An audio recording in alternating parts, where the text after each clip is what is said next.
On September 26, 1983, the world almost ended. The Soviet Union's early nuclear warning system sounded the alarm that an ICBM, an intercontinental ballistic missile, was on its way from the Americans, shortly followed by 4 more missiles supposedly just behind it. The man responsible for reporting these detections to the higher-ups was one Stanislav Petrov. And for a moment, Stanislav may have been the most powerful man in the world. You see, he had the thought that maybe these attack warnings might be false alarms, but if he chose to wait for evidence of the missile attack, they might have already made landfall before he got it and got to retaliate. But if he chose to report it through the chain of command, he might start a nuclear war over a false alarm. He went with his gut that something was off and chose to wait, and history would prove that he made the right call. The satellite warning system had malfunctioned because of a rare alignment of clouds and the sun setting it off. Stanislav may have indirectly saved the world that day. He is a man with a one-of-a-kind experience in history where even he can't recall a single other instance of anything like what he went through happening to anybody else. But I would argue that his place in the textbooks folds quite nicely into a through line that can be tracked throughout all of history.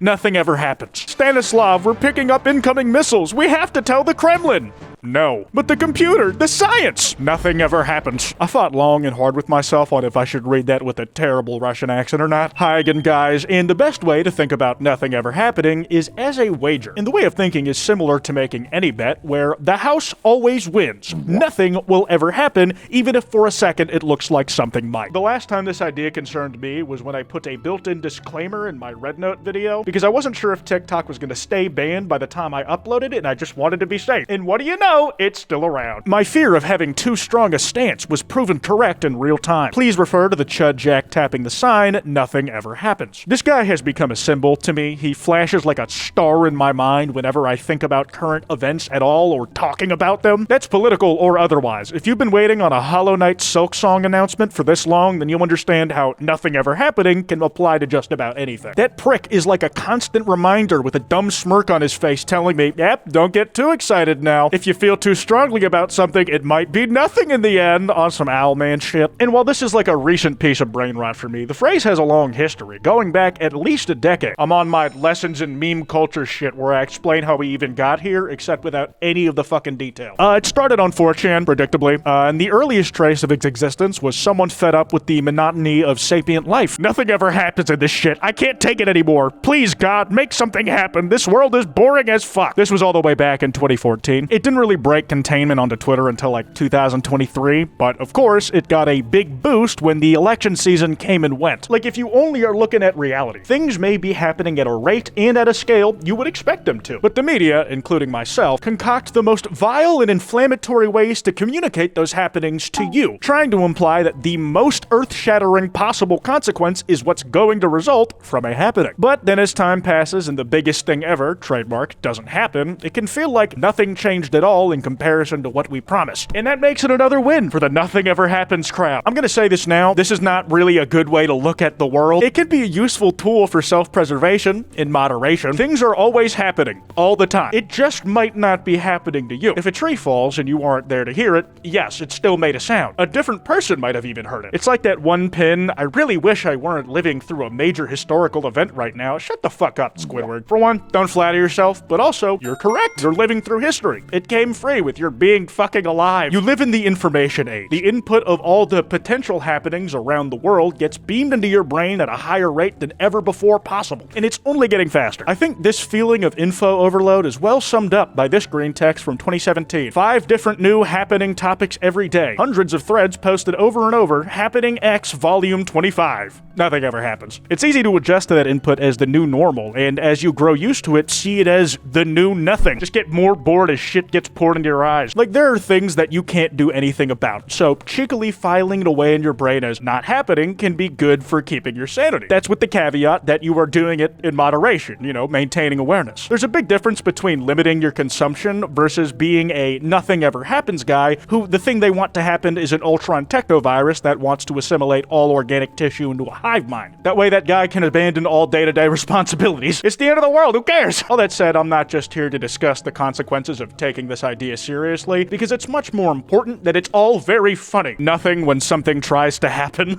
Rejected by Anthony Davis. Some people have hands of steel and never, ever slip on the belief that no thing ever occurs. Me putting up the biggest nothing ever happens bet of my life on this, and now that person's a millionaire. Diamond hands, baby. Hold for as long as it takes. Otherwise, you might end up like this poor sod. Think about the amount of times somebody has used this version of the Chud Jack, thinking that something finally happened, but then ended up having to eat crow when nothing did. Do not be them. Also, quick reminder, there are only 4 days left to get this merch bundle full of stickers, keychains, pins, prints, including a very high-quality holographic acrylic print and this limited edition metal trading card with my ass on it. We have sold out of metal cards available in the boxes. You'll still get a paper card in it, but if you still want one, then the standalones are still available to purchase. There's also this me-themed tentacle Christmas hat, which I know I am over a month too late to. This is featuring the artwork of 3 incredible artists, Holo, Meg, and Alfiria. The theme for the prints was just straight fashion. I told Meg and Holo to go nuts on the outfits, and they showed the fuck out with them. Alfiria made the metal card and designs for the smaller items, which includes me doing the Poggers Sonic Adventure 2 pose, pissing lasers like the Death Star blowing up the moon, using Twitter way more than I should, and more. If you want everything I just listed, buying the box set is the best deal to get everything on the store all in one. But if only a few items interest you, no worries, because every individual item is for sale on its own. But only for the next few days till February 8th, whereafter they're gone forever. So if you want to snag them, check them out at the first link in the description. To me, it's fun to imagine nothing ever happens as more of a status quo to maintain than something that is the natural way of the world. Nothing ever happening is actually a resistance to inevitable change, like there's no war in Ba Sing Se. I'm also a big fan of when the nothing ever happens ideologues stick to their values to the very end, to the point of absurdity. Like they could see a literal nuclear bomb has dropped, the mushroom cloud is visible on the horizon, a Wojak companion of theirs begs them to take shelter and run for their life, and they're all, nah, I'm all in. Nothing's happening. But Bullet Jack, you're supposed to hit him. No, I refuse, because nothing ever happens. Taking a quick side quest, I also love when certain words break containment for where they originated, because they can spawn tons of little messes dedicated to posting stories and be fun to watch. You see, r/thathappened is a subreddit dedicated to posting stories that are obviously made up. But over time, some of the stories getting posted there were pretty reasonable and not that weird to think could have happened. In response, r/nothing-ever-happens was created. And it was dedicated to calling out stories on r/thathappened, which absolutely could have happened. I talked about the phenomenon myself over 5 years ago, and it's been around for at least as long as that first post we have of the nothing ever happens being used on 4chan, and it served its stated purpose for over a decade now. But fast forward to current day, and the Chud Jack comes along, and it's thrown the subreddit for a loop. People are posting these memes without having anything to do with any story. People want the Chud Jack to be the subreddit icon when it has nothing to do with the sub's original purpose. They get tons of upvotes too, either from new gens or those who are just along for the ride, who knows. People plead with the moderators, can we ban these posts? This clearly isn't the sub for the memes. Can we ban nothing ever happens posts and the nothing ever happens subreddit? Pretty strong argument from him, but it doesn't matter what either side wants, because whatever they want to happen won't, because nothing ever does. The will of the people is a paradox. It doesn't make sense. Now back to the main story. I think we can gain a new perspective on nothing ever happening if we look at it through the historical lens that it seems to want us to. Did things used to occur and only recently stop? Perhaps things have never happened, but we just look at what nothing is differently. I think a useful tool here is this thing called the Doomsday Clock. Well, would you look at the time? It's nothing o'clock all the time. For one, Doomsday Clock is a name that goes hard as shit, and it was established in 1947. It's a metaphor made by a bunch of dorks that is supposed to represent an estimate on how likely it is humanity will pulverize itself based on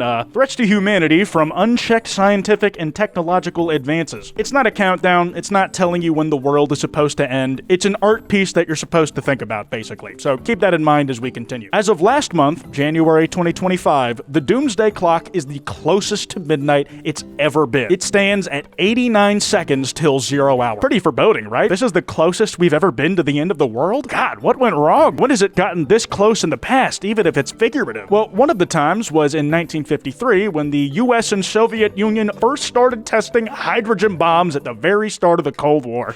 Damn, that sounds pretty bad. So what's going on now that's even worse? Okay, still nukes. That checks out. Ongoing wars, climate change, AI? I mean, I guess. Those are all, like, valid, I guess, and might eventually lead to us all dying, but in comparison, it just feels a little anticlimactic. And truth be told, the Doomsday Clock has faced a lot of criticism. Some people think it's nothing but fear-mongering based on vibes rather than any real process. It's been called dog shit and inconsistent, mostly that that second one. Like, how are we closer to doomsday now than we were during the Cuban Missile Crisis? But I think the real issue is that as time has gone on, the concept has just lost some of its luster. It's part of why I use mainly Cold War examples in this video. It was an era where the looming threat of mutually assured nuclear destruction was real. Plus, there were only so many places to consume media, so anybody who was consuming it heard the same shit. They were doing bombing drills in school, and the idea that the end could happen at any given moment felt a little more tangible. Like, the potential for something to happen was much more likely to go kinetic. When you tell that crowd of people in the middle of the Red Scare that the Doomsday Clock is 2 minutes to midnight, while their kids have to practice hiding under their desks and learn how to survive a nuclear explosion, I imagine it cuts pretty deep. Nowadays, when they roll out the Doomsday Clock in a big stage and say we're the closest we've ever been, feels a little hollow, even if they're right. Like, they used to move this clock in terms of minutes, but they blew their load too early when they set the clock at 2 minutes from midnight, so now we gotta think of this shit in fractions. They're doing it by the second. We have 89 seconds left to count down. They're gonna be milking that for everything they got. And thus, it has been dubbed by many as the Nothing Ever Happens clock. The Doomsday Clock is now 89.99 seconds to fortnight, the closest we've ever been to nothing happening ever, which I have to say is also entertaining. Still, there is a weirdly at peace slant that you can make of all this. There was one person on Twitter asking, how do you not become a doomer with the state of the world? Where one person replied with the words of legendary writer C.S. Lewis during the Cold War. If we are all going to be destroyed by an atomic bomb, let that bomb find us doing sensible human things. Praying, working, teaching, listening to music, chatting to our friends over a pint, not huddled together like frightened sheep and thinking about bombs. They may break our bodies, a microbe can do that, but they need not dominate our minds. Basically, you must persevere and live your life as if this isn't all going to end in the next moment, even if it might. Some might even say the key to not dooming out is to act like there will always be a tomorrow, because nothing ever happens anyway. That's all I got for today. If you guys enjoyed, be sure to drop a like and subscribe with notifications on. If you enjoyed this video, this card on screen will take you to another one like it. Anyways, this has been Kwite, and don't miss me too much. I'll be here next time.